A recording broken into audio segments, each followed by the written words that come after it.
Alright, hello everybody, welcome back. This is video number 4. We're covering the Hollow Mountain. It's the second book in the Vaults of Terra series, and the best book in the Vaults of Terra series, if I am being completely honest. So, review over, video over, just kidding, no.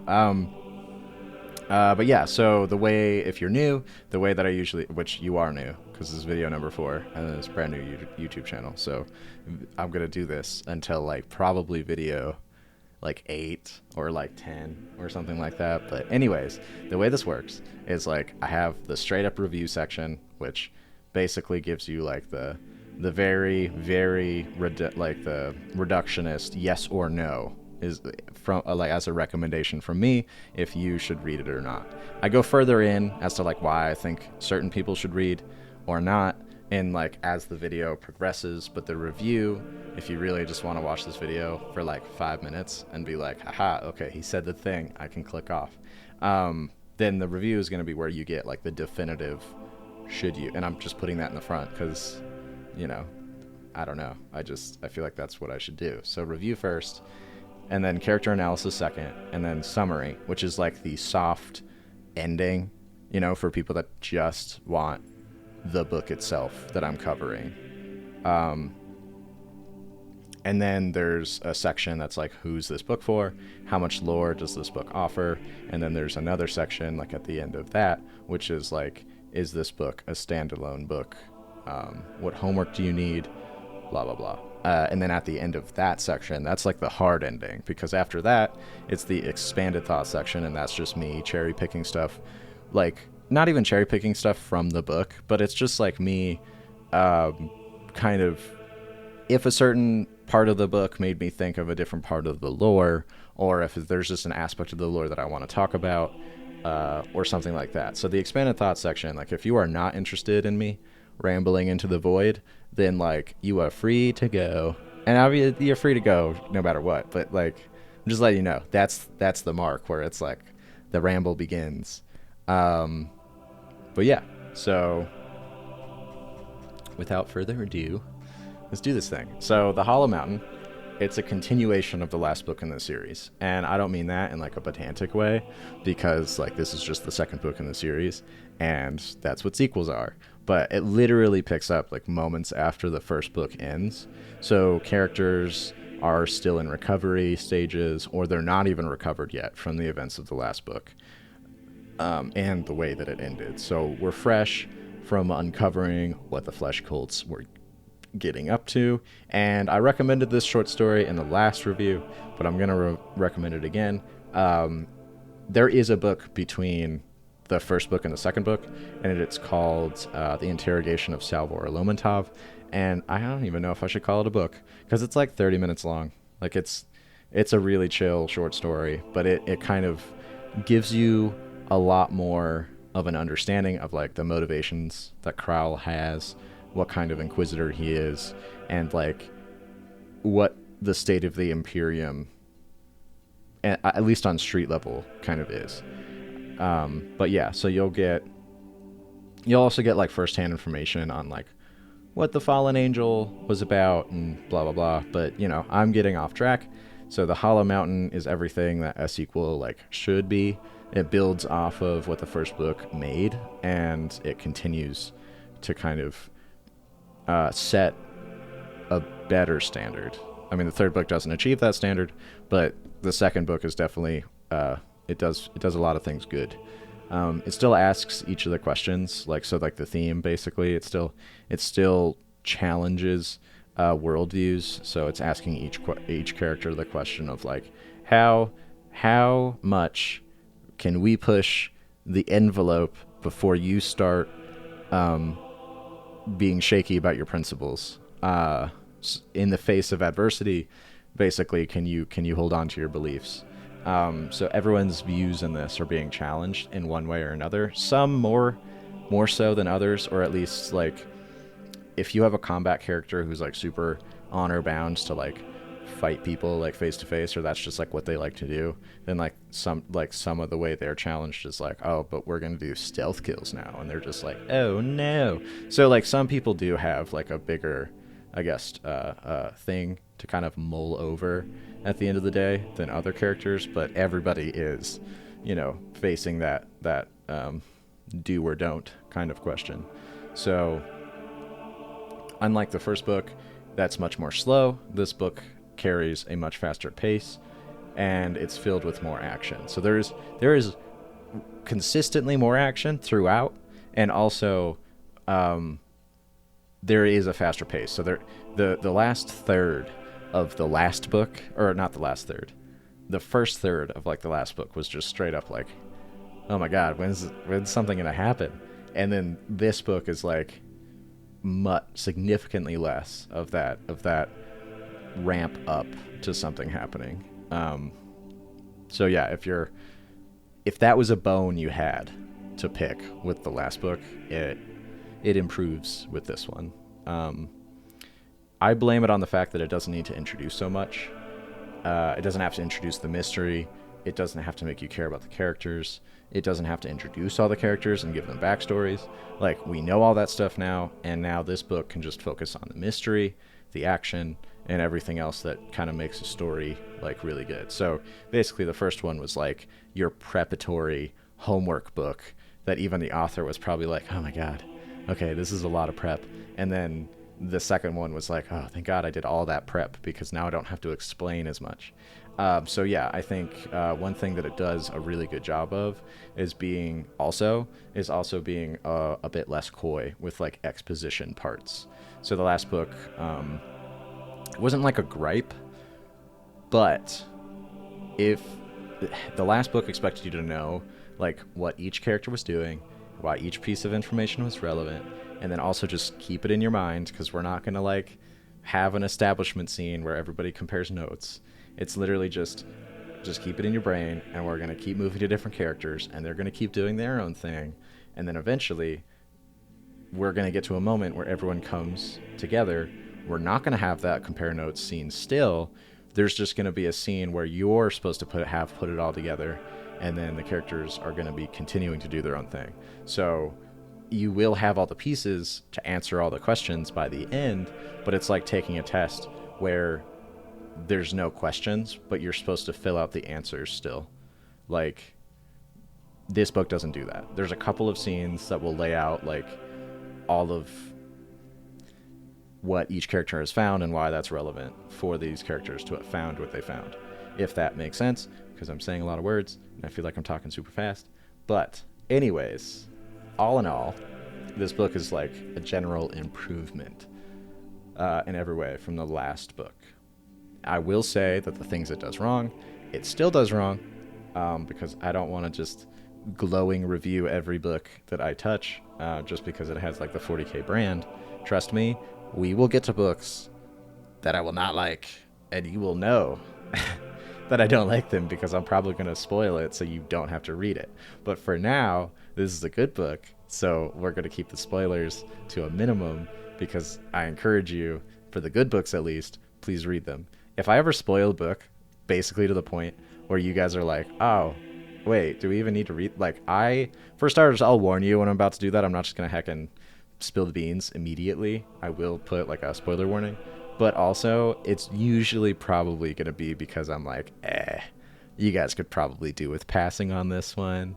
So, for now, good book. However, there are characters that are still just like, why are they here in this book, just like the last. But yeah, okay. Anyways, so final verdict: should you read it or not? Yes. I'm not going to give you like an out of 10. Never do. Never will. Probably not. Maybe. We'll see. But yeah, so I will say yes, it's a good read, and I'll get further into like why and who this book is actually for later. But moving on, character analysis. So pretty much every character reprises its roles.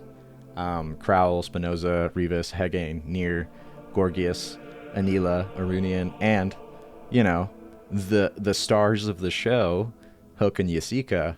You want more of them. Honestly, no. They're just as like nothing as in the last book. So I probably won't touch on them, but the book does. So who I want to talk about is Revis. he's the one that I kind of found the most interesting, which is strange because he is a side character, but it's just like I found his experience, or not his experience, but like I found that his reaction to his experience with the custodians in the last book, at the end, had a really, not an impact on me, but just his reaction to them and how he is proceeding to be just way more interesting than the usual story. And I'll explain that right now. So he spends some time basically recovering and reflecting on just how like refined their martial prowess is compared to his, and it's something that hits home like pretty hard for him, seeing as he is like a stormtrooper. So he's one of the Imperium's like most highly trained. He's got like all the tech. He's been training since, you know, a kid, and he's extremely skilled, and he hasn't exactly been serving for like 4 days. So to be supremely like outclassed by the custodies is just like, wow, okay, that happened. And he reflects on it, but it doesn't like shake him or make him super bitter about being like a lowly, unaugmented human. You know, they inspire him to just push even harder because they've like raised the bar and like shown him, hey, this is the standard. Like, we are the standard. So it's pretty cool, and I really wish more characters like had that mentality, or his mentality, instead of the usual like the sad boy human attitude that's like so often kind of regurgitated out of like every single, like, I know it's a normal thing to see, at least in the setting, to see like an Astartes or a Primarch and just be like, I'm insignificant, I am nothing, woe to me. But it's just like really interesting to see characters that aren't that don't like kind of regress into that mindset, and it's so I found him to be pretty cool. The other person is Nier. So she's kind of not new, but we didn't get a lot of FaceTime from her, at least as much as the rest of the characters in the last book, for, you know, obvious reasons. And now she's in this book, and she just gets a lot more of a focus. Obviously, there's a lot of characters, so it's not like any of them get like tons of focus, but relative to the other ones, she gets just as much. So she's still a flat character. There isn't much of like a dynamic about her, but what I found really interesting was like her backstory and how her backstory kind of affects her perspective and her worldview on the Imperium. She's very simplistic, she's very consistent, she's very confident, and what rocks other people don't necessarily rock her. So yeah, it's just kind of refreshing when all the other characters are having their entire worldviews like crash around her every time like life tries to be like, hey, so we lied about this. She's like, and?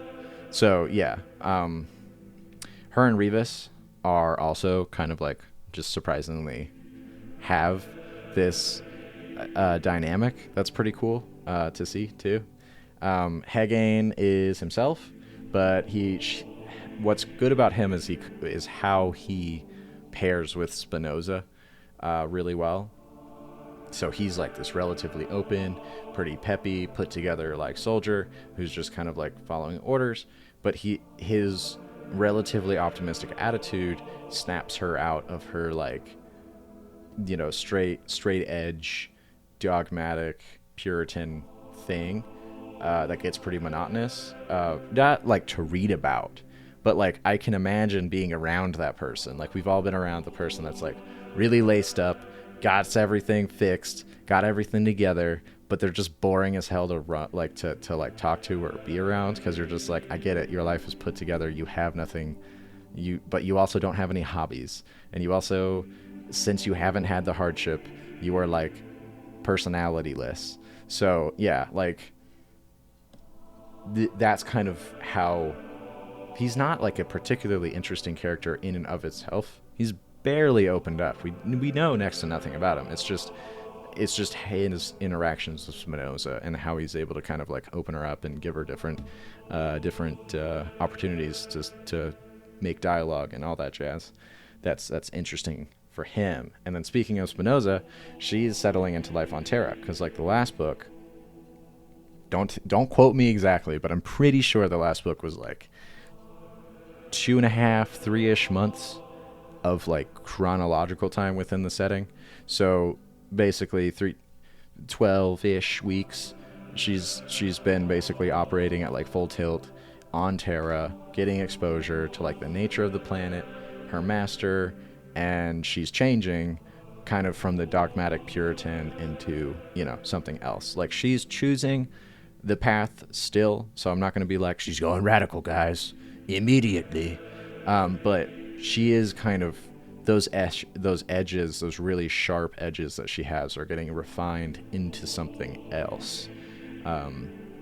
And Crowell is still kind of deciding on like which path to push her down, and she's still deciding like, hey, not conscious, like sometimes consciously, but pretty subconsciously, it kind of implies like which path, like what does she stop kind of, my thing is like, so Crowell, this doesn't literally happen in the book, but Crowell's one of those people that like, if he sees somebody litter, he's just kind of like, all right, let a cop handle that. And then if she sees somebody litter, she's going to be like, all right, guys, hand me a flamethrower. We're going to get this guy. Like, he knows better. So she's toning it down like a lot in some ways, not in others, but in some ways.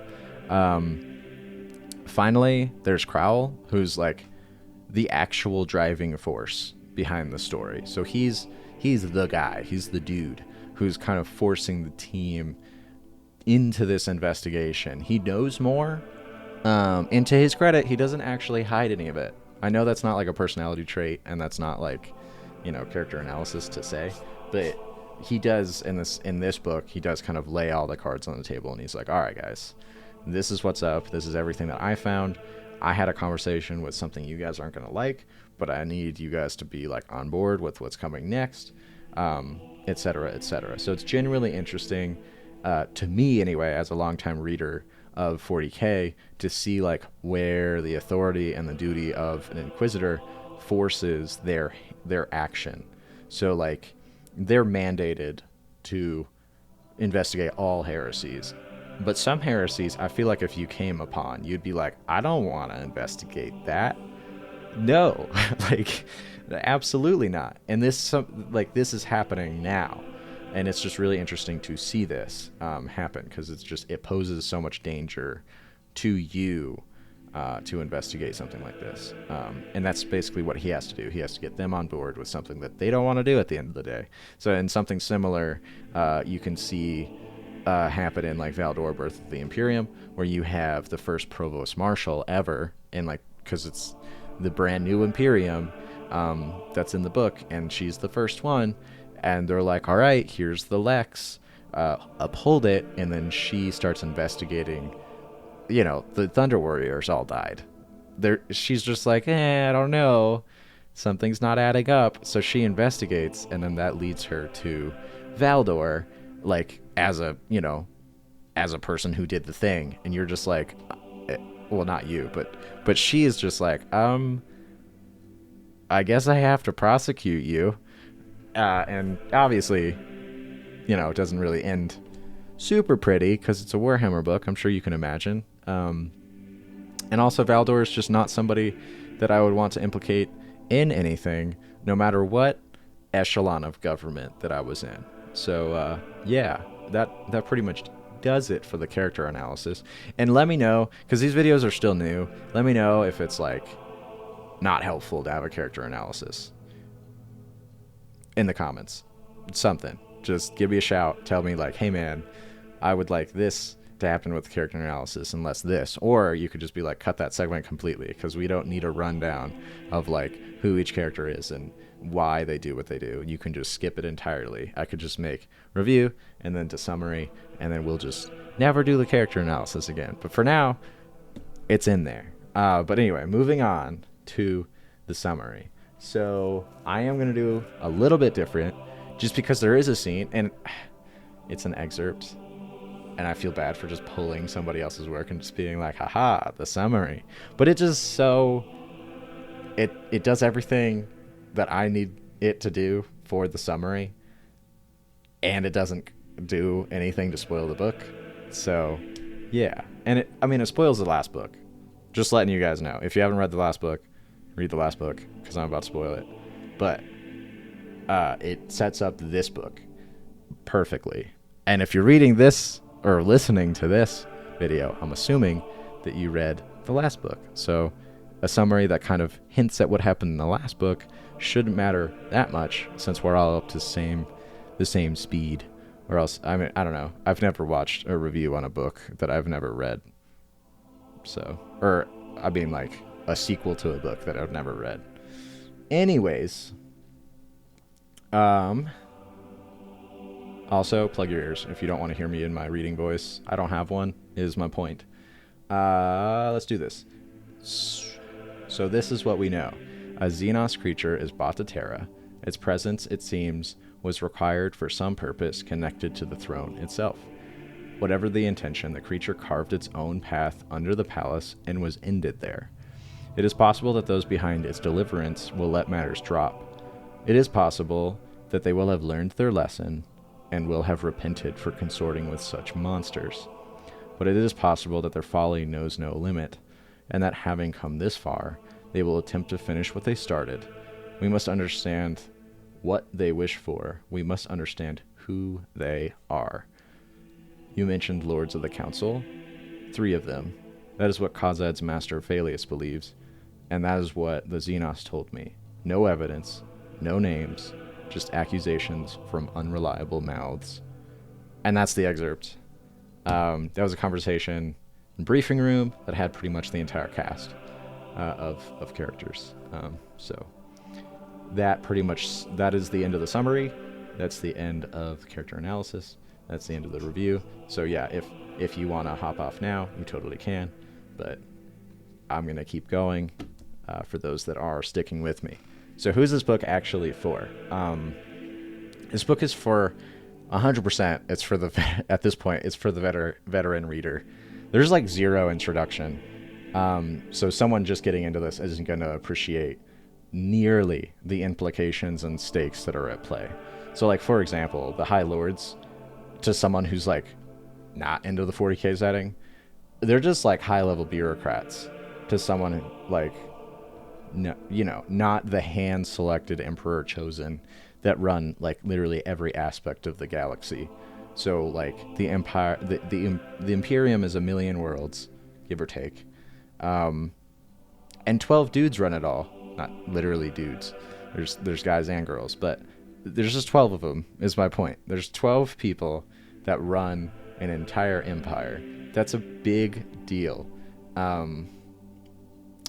And somebody who's like just getting into it is going to be like, oh, they must actually delegate a lot of their power over. And it's like, no, these people are really power hungry, and they also augment themselves so they absolutely can hold this load and this mantle of power. So they really do run a lot of the Imperium, and they do respond to a lot of the threats because they have to. So many of the places and history or technology and implications that this book sets up are really fantastic. But it'll kind of fall on deaf ears if you just don't know, if you can't connect those dots, because Chris Wright just doesn't take the time to kind of connect those dots for you. He doesn't explain like, oh, why would it suck if the Astronomicon went out? Why is everyone even making a big deal about this? And it's just like, well, let me tell you the history of the Imperium and who the Empire is, or who the Emperor is.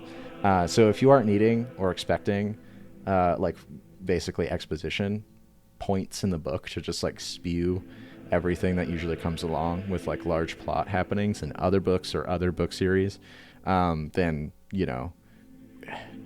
it's going to be a great book. But if you are expecting those things, I'm sorry, but this is not the book for you. It's also a mystery book still. So if you're really wanting like that raw action, linear plot that doesn't like just fold in on itself, then there's still something you'll get out of this, especially if you're like really into the lore. But I don't know, man. You might not like this one. Yeah. So speaking of lore, how much lore is actually in this book? It contains a fair amount, not even close to like the absolute mountain that was in the Guardians of the Throne books.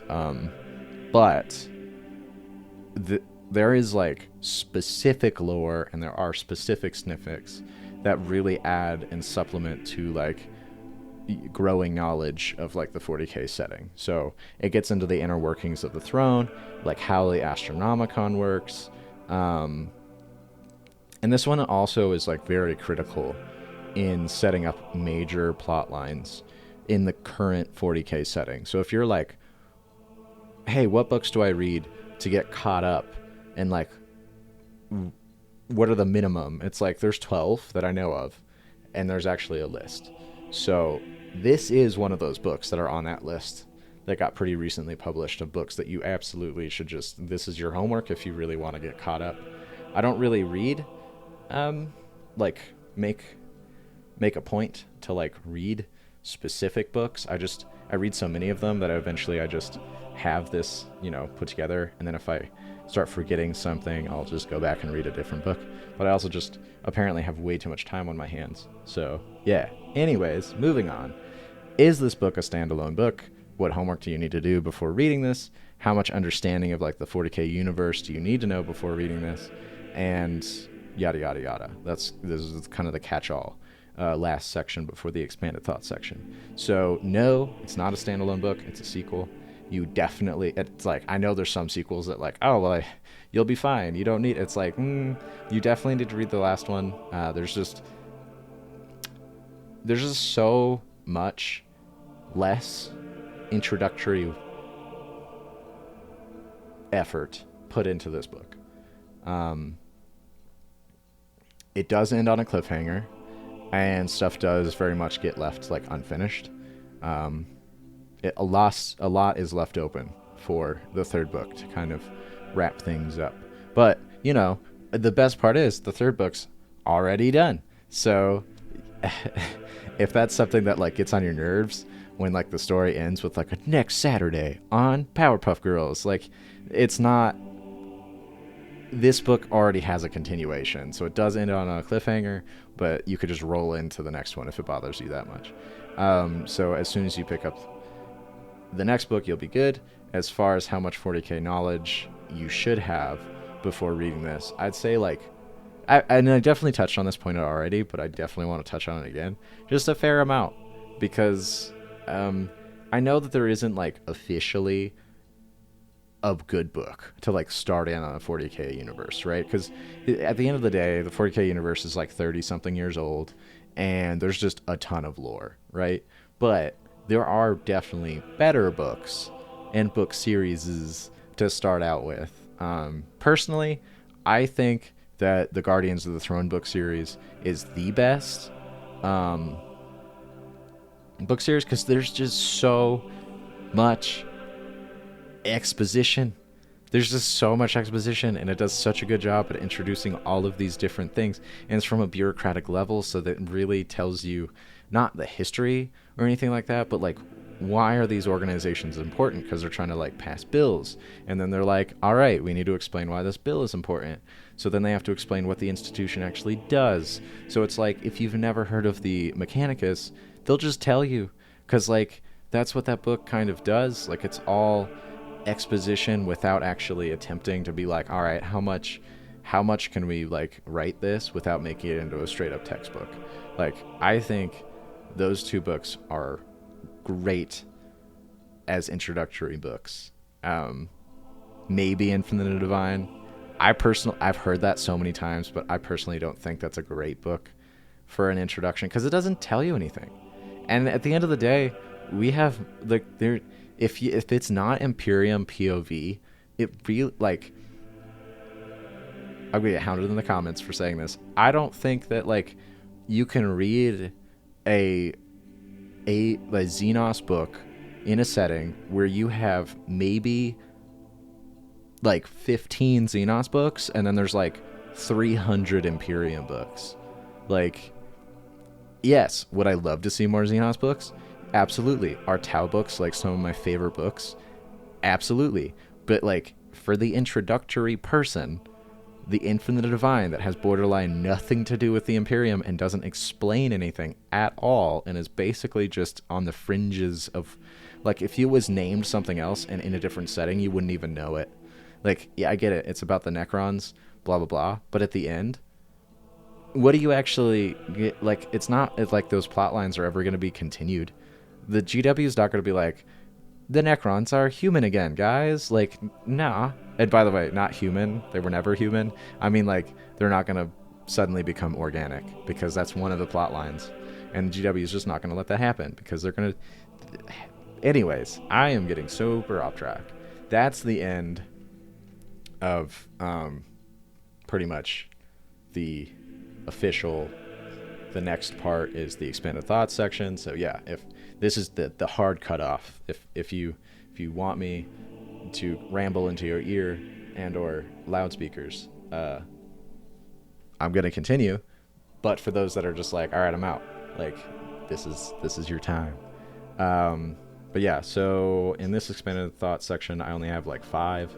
I usually try and get up to 8, but I also don't like forcing it.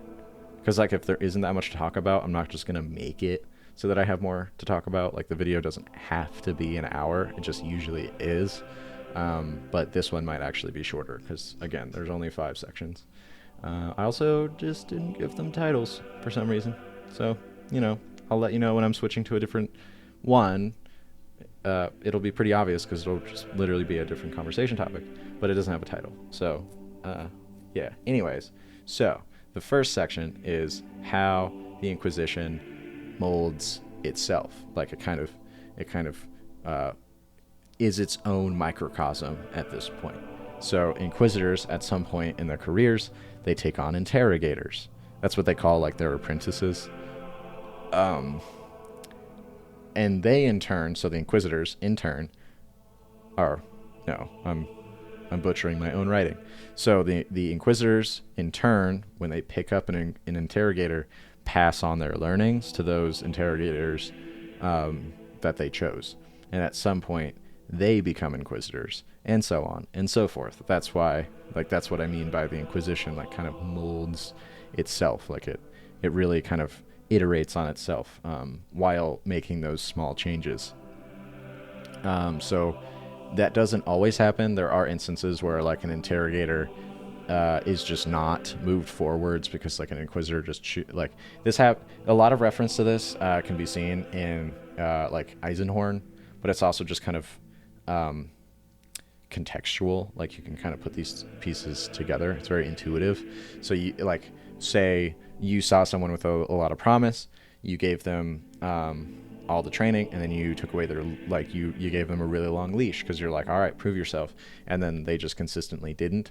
An inquisitor might, like, they're not going to fire you or like kill you, but they are going to make that executive decision of like, okay, you can't be an inquisitor because you just don't have the right stuff, but I am going to make you into like I don't know, like choose a profession. You know, they're going to evaluate that person as like, okay, well, you were a really good assassin, so you're going to be my like pseudo assassin. They're not literally going to send him to like an assassinorum temple because that's just not how that works, but they would turn them into like kind of a pseudo like hitman basically. Anyways, when they do assuming the interrogator does make it to the rank of Inquisitor, they will often have like the values essentially of what the mentor Inquisitor did. Now, it doesn't always happen that way because we see that with Spinoza and Crowell. And we also see that with like Eisenhorn and Ravener, how Ravener is still relatively Puritan compared, but Eisenhorn definitely went fanatical. So you don't always see it. Sometimes it's reversed. But by and large, you will see like a radical inquisitor basically create another radical inquisitor.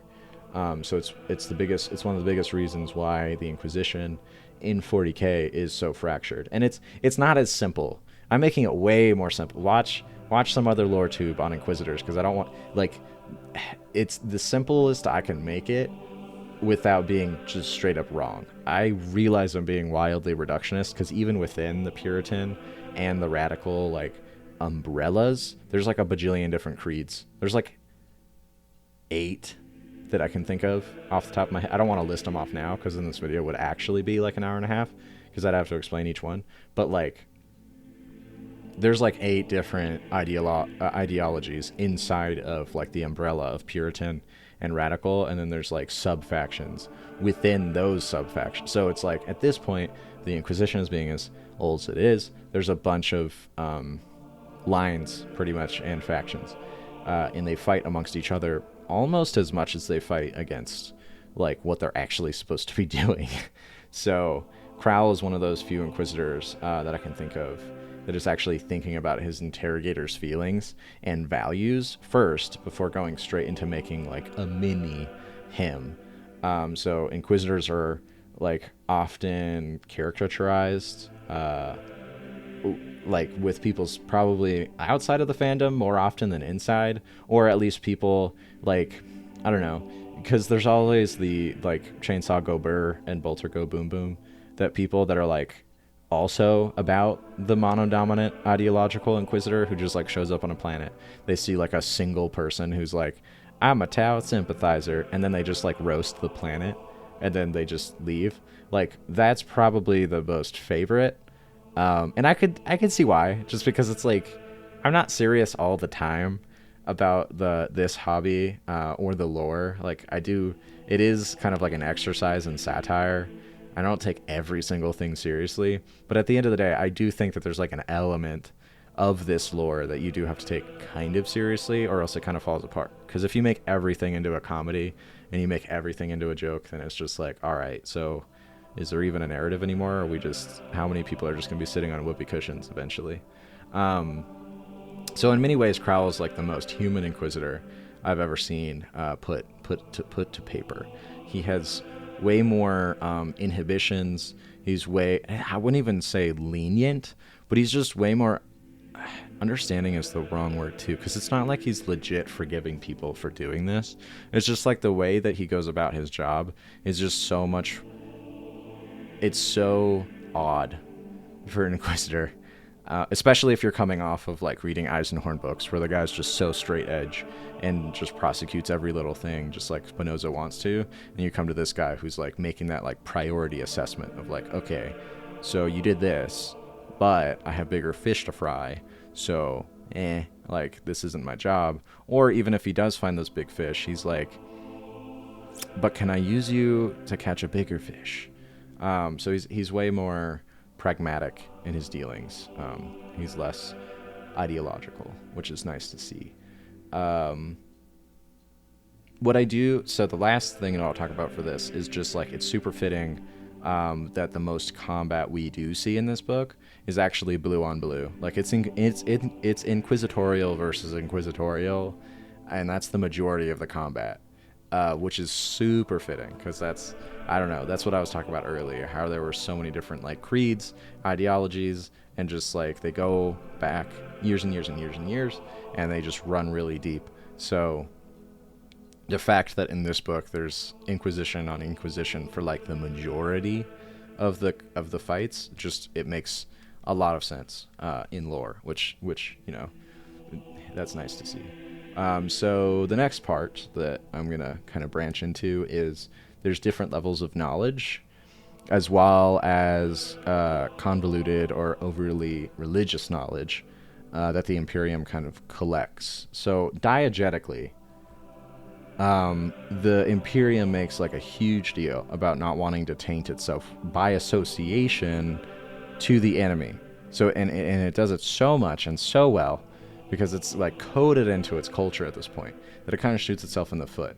So even when the Imperium would probably do best knowing thine enemy, they just suck at it, because even the writers are like, we're gonna make this like read the infantry handbook.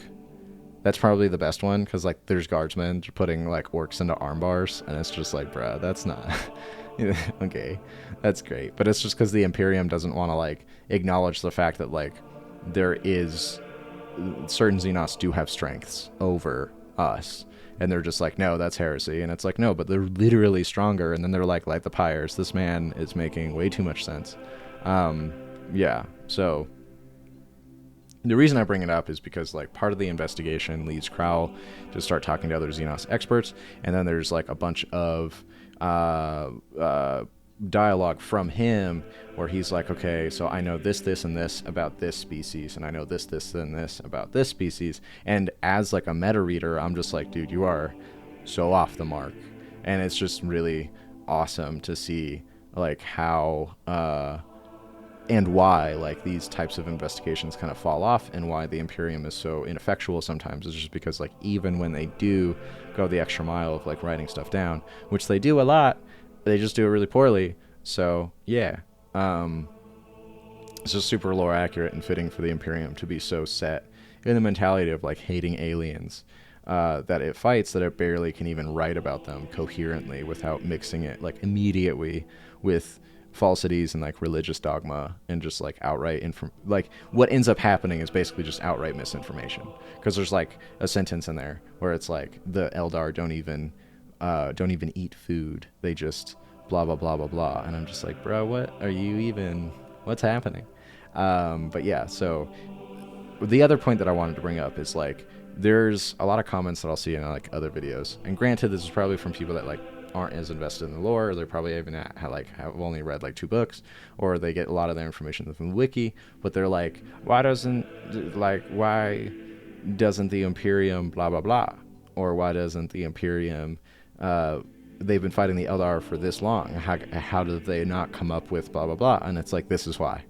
It's because like if the Inquisition, who have access to the knowledge, they are the knowledge, and they're the ones that control the flow of information, have terrible information. Think about how the uneducated guardsman is going to understand the world around him. They aren't. They super aren't. And that's the point that I'm trying to make. Like, in the setting, humanity has such a hard time coping with the world around it because it doesn't train itself anymore. The lack of knowledge is actually what they're striving for. So, I mean, there's a saying, and it's probably one of my favorite. I don't think I'll ever, like, get it as, like, a bumper sticker or anything crazy, because, I don't know, cringe. But, it goes, blessed are those whose minds are too small to doubt.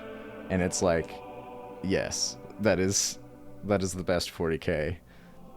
Really, really tickles the nerve.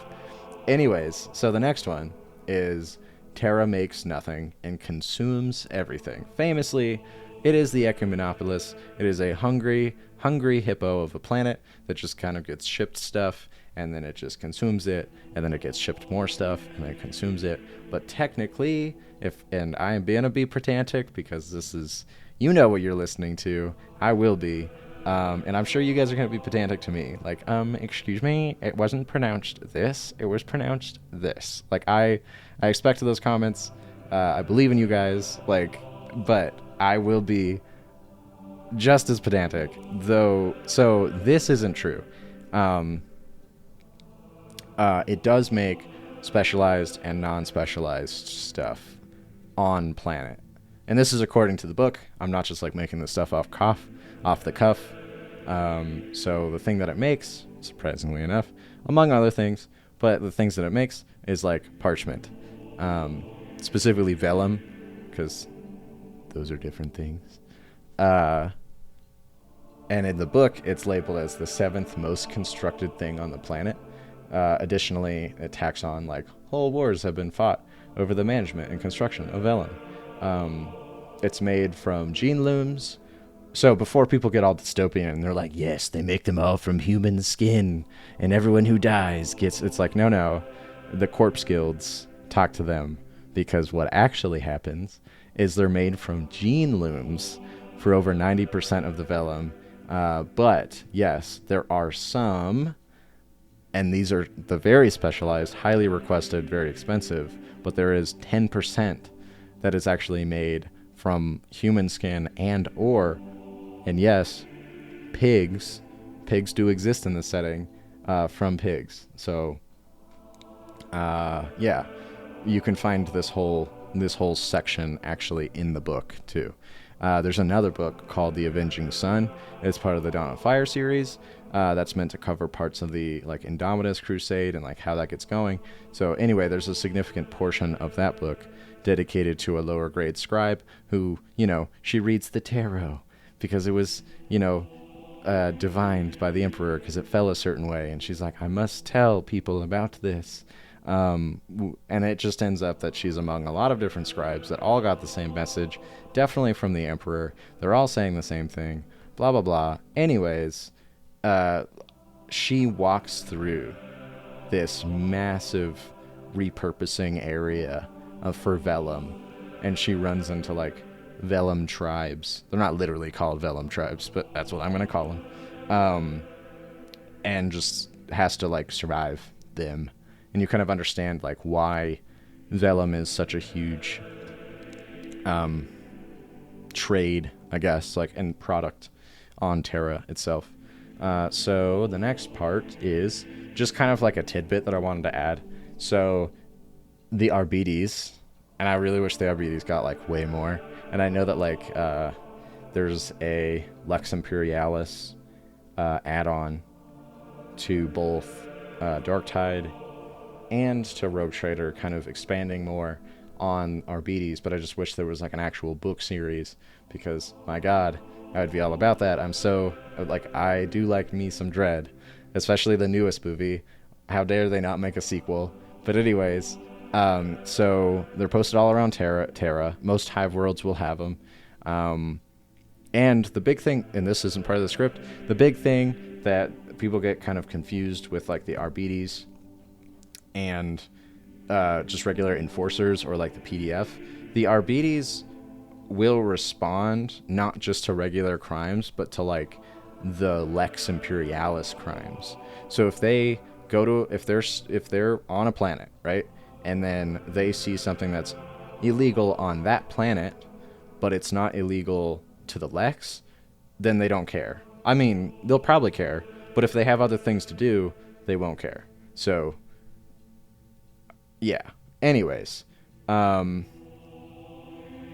I want to talk about specifically was a place that they call the Hall of Judgment. It's just super cool. I could tell it's like a homage to Judge Dredd, and I was just like, oh my god, I'm fangirling. So they discover there's Arbites, that it's such a big place, right? And it has so much like rumor and mystery surrounding it, that Arbites will actually take pilgrimages to the Hall of Judgment, because it's an incredibly old building with massive archives and like really deep sublevels, and it's huge, right?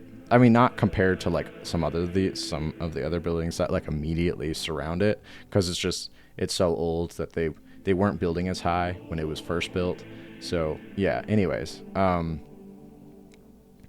they'll take the Arbites will take pilgrimages to this place, and they'll literally just explore, right? They'll just be like, I'm going to try and find a missing law from the Lex that I think is down there. And then they'll try and go find it. Because I do need to remind you guys, the Lex is absolutely enormous to like an absolutely comical degree. Like, people can literally study it for their entire extended lives, because this is Warhammer, and still not be able to actually get like even halfway through what the Lex is. Like, it is a dummy big document. So there are like rumors of like lost laws of the Lex that are just like in the Hall of Judgment, that these Arbites will try and find, just because they're trying to like gain some notoriety within their own organization. And I guess it looks good on a resume. There's also rumors that there are prisoners kept within the Hall of Judgment that date back to the heresy. I call foul, possibly in the palace, but I doubt it's in the Hall of Judgment. Like I said, some of this is myth, some of this is rumors, etc., etc. And I just wanted to talk about this because it was just like, that was really cool to see that homage. The last thing that I want to talk about is the Hollow Mountain itself. So it's better known as the Astronomicon, and this place is like an incredibly ancient place, and if I am not mistaken, I'm pretty sure it's Mount Everest. There's a lot of hints, because, like, the Siege of Terra itself, it was fought in the Himalaya area. I know the map for 40k is, like, ridiculous at this point. So, like, we aren't 100% sure where stuff specifically is, but I'm fairly positive that Mount Everest is kind of the hollow mountain. It might not be, probably isn't. I haven't done like a wild amount of research on this, but it's just, that's my gut feeling. So for those that have read the Siege of Terra novels, you'll have a better idea as well of like what the hollow mountain is. So basically, for those that haven't read it and haven't read like half of the Horus Heresy as well, not that I have, I don't actually read too much of the Horus Heresy. I'm way more into the 40k setting than the 30k setting. There's just way too much like, brother, you betrayed us, brother. And I'm just like, not for 66 books, you didn't. So I've cherry picked some 30k novels, but I just can't read all of them because it's just too, like, you betrayed us, but like for 60 novels, and I'm just like, no, I can't. It's way too repetitive. Anyways, so basically the Astronomicon is an incredibly psychically sensitive like beacon and an amplifier, like all at once. So it reacts to the feelings and emotions as well of like the people that are like going into it. So using this massive psychic well of power, the Emperor, who's on the Golden Throne, because I have to emphasize, the Astronomicon and the Golden Throne are two very different things. The Astronomicon failed. That doesn't mean the Golden Throne turned off. I just understand. If you are new to the setting, those are two different things. They generally get described together, but they are two different things. Anyways, the Golden Throne directs the energies that the Astronomicon collects to do what? That's a great question. That's a super good question. We don't actually know. I don't even think the Mechanicus knows. It isn't described. We just know the beacon is like really strong, really powerful. The Emperor does stuff with the excess power, but he also uses it as like a guiding star to like navigators that are trying to move around. But there's no way that thing is only used as a beacon. I refuse. 1,000 psychers a day don't get sacrificed just so like a lighthouse can be lit. There has to be something else that it does. We don't know what it does. It's never been described. I just know that there is way more because there's no way. Anyways, there's a myth attached, and I will myth bust because I hear it and it legit is just like, that is not how that works, and I will talk about it. So, and I even looked it up on the lexicon or the lexicanum and like a couple other like semi-official, not literally official, but even on like the lexicanum and like the Warhammer wikis, it says this, and I'm just like, where did this even start? But the Astronomicon did not draw the Tyranids to the Milky Way galaxy. They just didn't. Hands down, we have proof. Several books have said this. I'm not even the only content creator that's brought it up. I'm sure people are going to be like, yeah, we know. But to those that still believe the myth, like, no.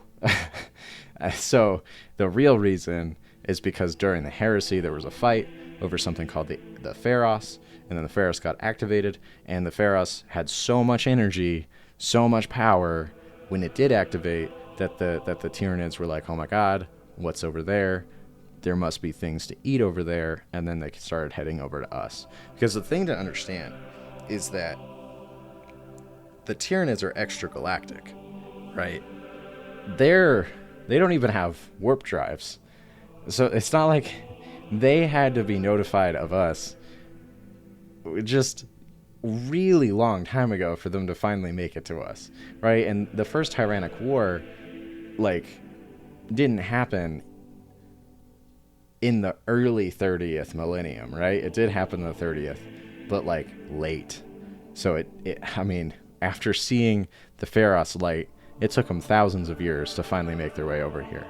You know, so maybe they would have eventually, but the thing that really got their, tails in gear in space was the Pharos activating, not the Astronomicon. Because the other thing to note about the Astronomicon is it literally doesn't have the strength to even go. So it covers most of the galaxy, but not all. So if you're on the fringes, you straight up can't even see it anymore. You're just like, oh, lights out. We don't know. We're getting too far. So if it can't even go past the Milky Way, how did it reach a different galaxy? Or even midway? If what? The math doesn't math. Don't do that. So yeah, if you see that myth, it's not correct. We are being pedantic, but this time it's to actually correct something that's wrong. Anyways, that's pretty much it. Yeah, I will see you guys around. There's one more video that will be after this one. That'll be my 5. Then I'll post, because I'm planning on putting all these videos up at once. And then after, I'll explain this again, probably in the next video. But after that 5th video, I'll hop into a week-long schedule. So I'll probably post a video every Friday or Saturday, depending. Probably on a Saturday, not gonna lie, but it might be on Friday, and it's gonna be every single week. And I guess if I get enough engagement, I'll start telling y'all like what book I'm doing next, so that you guys can kind of come prepared to the review, and we can have a lot more of a chat in the comments posting. And what I would love to work up to is like doing the review but streaming it, so that like we can almost make like an actual book club kind of thing every time that I'm ready to post. So I'll do my review and the summary and who's this book for, blah blah blah, and then before I hit the expanded thoughts, we'll pretty much do like a Q&A of like who liked what about the book, what do we want to talk about with the book, what do we want to talk about with the setting, etc., etc. So yeah, anyway, that's gonna do it for me. Hope you guys enjoyed the video. Yeah, have a good one. See you around.